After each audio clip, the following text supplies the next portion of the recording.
Digital literacy ಮುಖಾಂತರ ಗ್ರಾಮೀಣ ಪ್ರದೇಶದ ಎಲ್ಲ ಇರೆಸ್ಪೆಕ್ಟ್ ಆಫ್ ಎನಿ ಕಾಸ್ಟ್ ರೂಟ್ ನಾವು ಕಂಪ್ಯೂಟರ್ ಎಜುಕೇಶನ್ ಬೇಸಿಕ್ ಮತ್ತು ಅಡ್ವಾನ್ಸ್ಡ್ ಸರಿಸುಮಾರು 380 ಅಭ್ಯರ್ಥಿಗಳಿಗೆ ಇಷ್ಟರವರೆಗೆ ನಾವು ಟ್ರೈನಿಂಗ್ ಅನ್ನು ಕೊಟ್ಟಿದ್ದೇವೆ.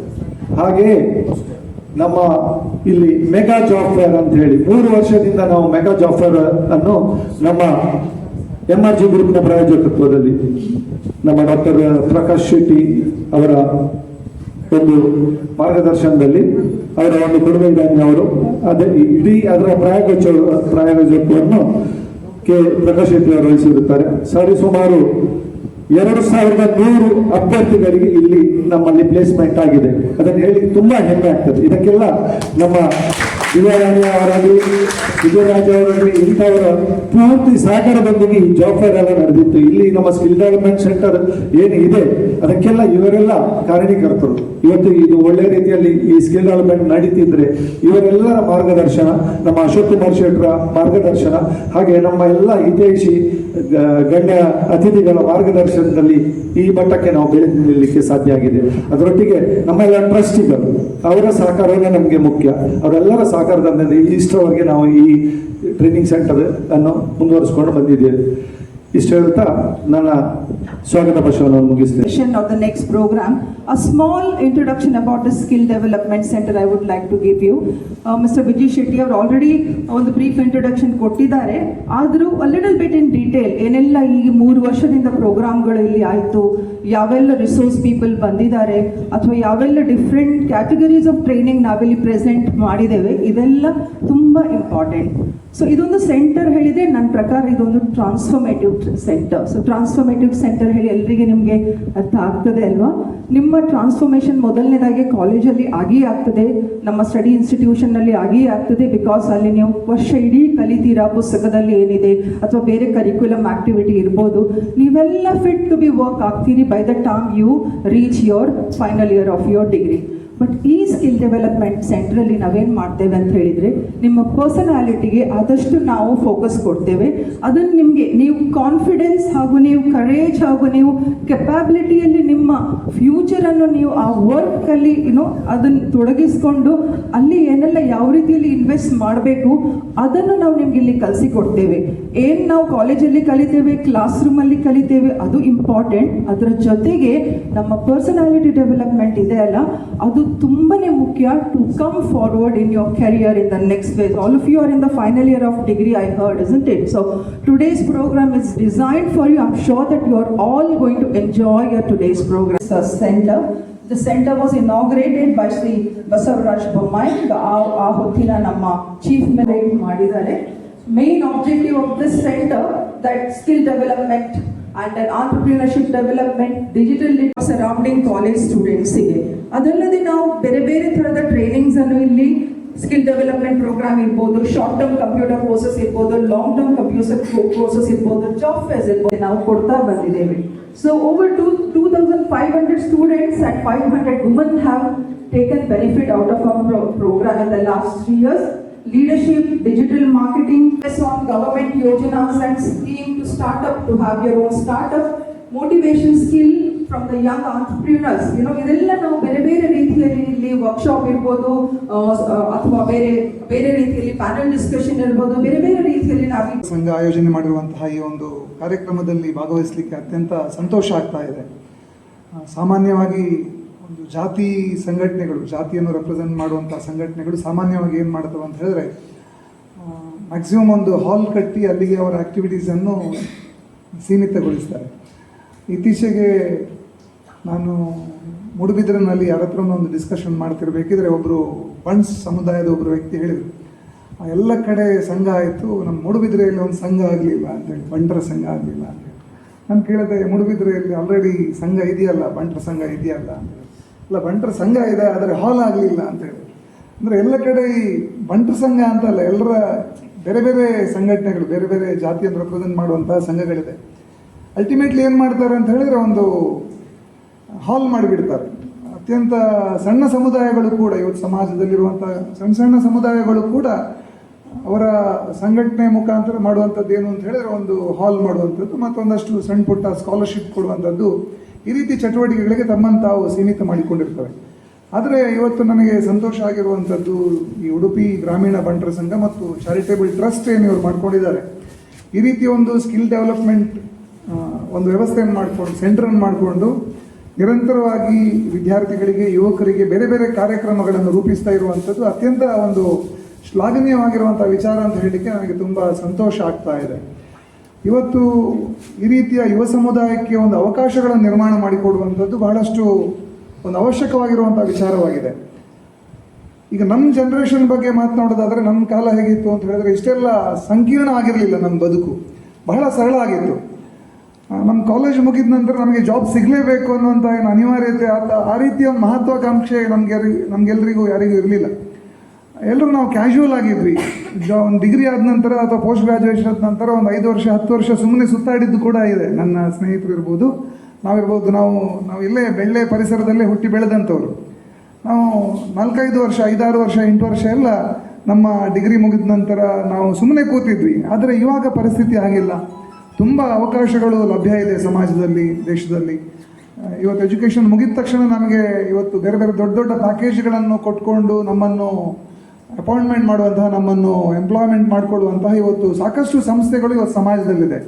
ಆದರೆ ಆಗಬೇಕಾಗಿರೋದು ಏನು ಅಂತ ಹೇಳಿದರೆ ನಮ್ಮ ಎಂಪ್ಲಾಯಬಿಲಿಟಿ, ನಮ್ಮ ಸ್ಕಿಲ್ ಇದನ್ನು ಇಂಪ್ರೂವ್ ಮಾಡ್ಕೊಳ್ಬೇಕಂತ ಅವಶ್ಯಕತೆ ಇದೆ.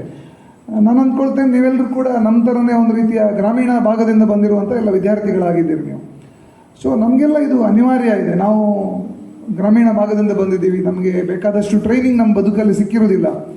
ಈ ರೀತಿಯ ಸ್ಕಿಲ್ ಡೆವಲಪ್ಮೆಂಟ್ ಸೆಂಟರ್ಗಳಲ್ಲಿ ಅಥವಾ ಈ ರೀತಿಯ ಆರ್ಗನೈಸೇಷನ್ಗಳ ಮುಖಾಂತರ ಏನೇನು ಅವಕಾಶ ಲಭ್ಯ ಆಗುತ್ತೆ, ಈ ರೀತಿಯ ಅವಕಾಶಗಳನ್ನು ನಾವು ಬಳಸ್ಕೊಳ್ಬೇಕು. ತನ್ಮೂಲಕ ನಮ್ಮ ವ್ಯಕ್ತಿತ್ವವನ್ನು ಬೆಳೆಸ್ಕೊಳ್ಬೇಕಂತ ಅವಶ್ಯಕತೆ ಇದೆ. ನಮ್ಮ ಬದುಕನ್ನು ಅತ್ಯಂತ ಸುಂದರಗೊಳಿಸಲಿಕ್ಕೆ ಬೇಕಾದಂತಹ ಎಲ್ಲವೂ ಅವಕಾಶ ಇದೆ. ನಾನು ಹೇಗೆ ಪ್ರಾರಂಭದಲ್ಲಿ ಹೇಳಿದ ಹಾಗೆ ಹಿಂದೆ ಅವಕಾಶಗಳ ಕೊರತೆ ಇತ್ತು, ಆದರೆ ಇವತ್ತು ಅವಕಾಶ ಬಹಳಷ್ಟು ಇದೆ. ಆ ಅವಕಾಶಕ್ಕೆ ತಕ್ಕ ಹಾಗೆ ನಮ್ಮ ವ್ಯಕ್ತಿತ್ವವನ್ನು ರೂಪಿಸಿಕೊಳ್ಳುವಂಥದ್ದು ಬಹಳ ಒಂದು ಅವಶ್ಯಕವಾಗಿರುವಂಥ ವಿಚಾರ ಆಗಿದೆ.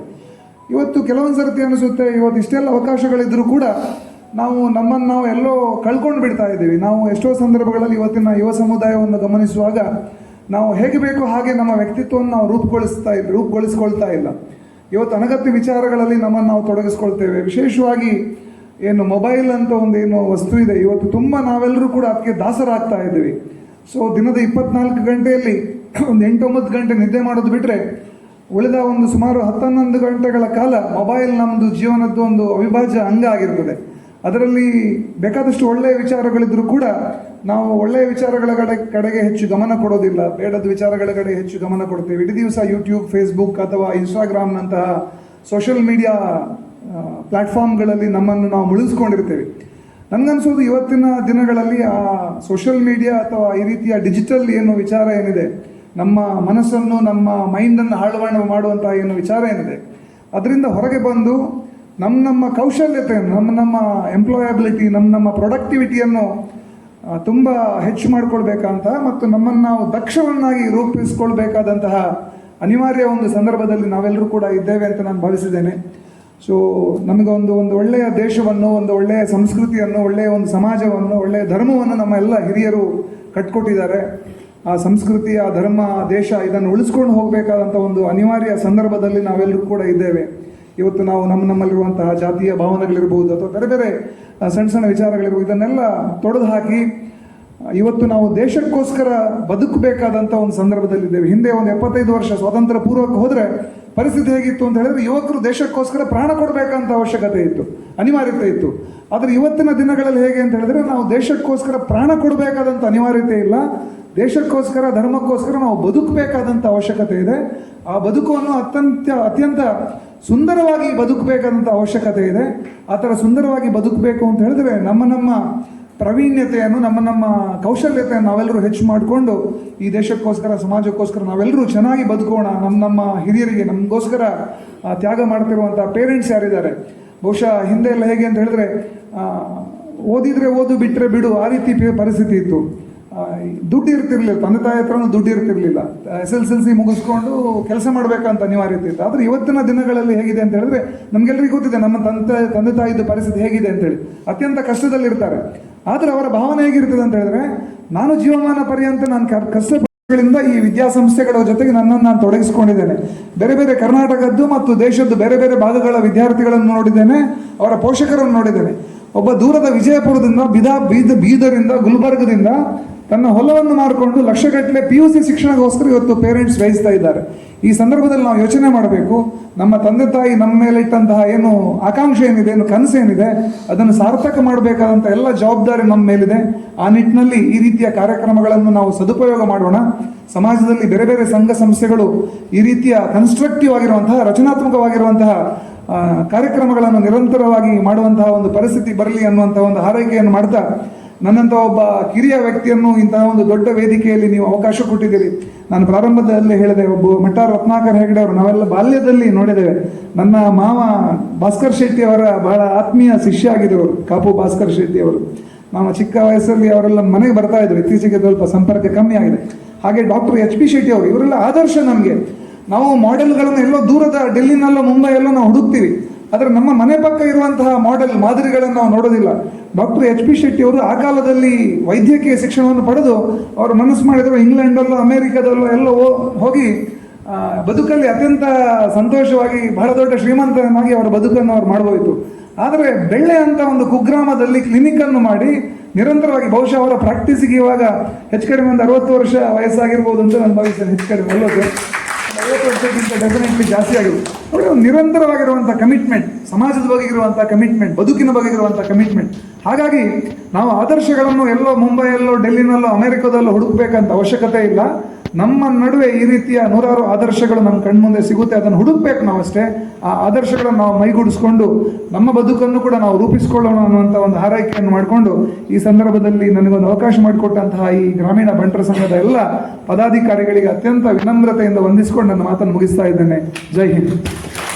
ಪುಷ್ಪ ಕಾರ್ಯಕ್ರಮದ ಅಧ್ಯಕ್ಷರಾಗಿರ್ತಕ್ಕಂತಹ ವಿಜಯ್ ಶೆಟ್ಟಿ ಅವರಿಂದ ಹಾರಾರ್ಪಣೆ, ಡಾಕ್ಟರ್ HP ಶೆಟ್ಟಿ ಅವರಿಂದ ಶಾಲು ಓದಿಸುವಿಕೆ, ಪದ್ಮನಾಭ ಹೆಗಡೆ ಅವರಿಂದ ಫಲಪುಷ್ಪ, ಹಾಗೆಯೇ ಪ್ರೊಫೆಸರ್ ದಿವ್ಯಾರಾಣಿ ಮೇಡಮ್ ಅವರಿಂದ ಮೆಮೆಂಟೋವನ್ನು ಕೊಟ್ಟು, ಶ್ರೀಯುತ ದೇವಿ ಪ್ರಸಾದ್ ಶೆಟ್ಟಿ ಅವರು ಇನ್ನು ಕರೋಕರ ಶ್ರೇಯಸ್ಸನ್ನು ಅವರ ರಾಜೇಶ್ವರಿ ಇನ್ಸ್ಟಿಟ್ಯೂಷನ್ನಲ್ಲಿ ಕೈಗೊಳ್ಳಿ ಈ ಬಂಟರ ಸಂಘದ ಜೊತೆಗೆ ಅವರ ಸ್ನೇಹ, ಸಂಬಂಧ, ಸಮ್ಮಿಲನ ನಡೀಲಿ ಅನ್ನತಕ್ಕಂಥ ಪ್ರೀತಿಪೂರ್ವಕವಾಗಿರ್ತಕ್ಕಂಥ ಮಾತುಗಳು ಹೇಳಿ ಭದ್ರಂ ಶುಭಂ ಮಂಗಳಂ.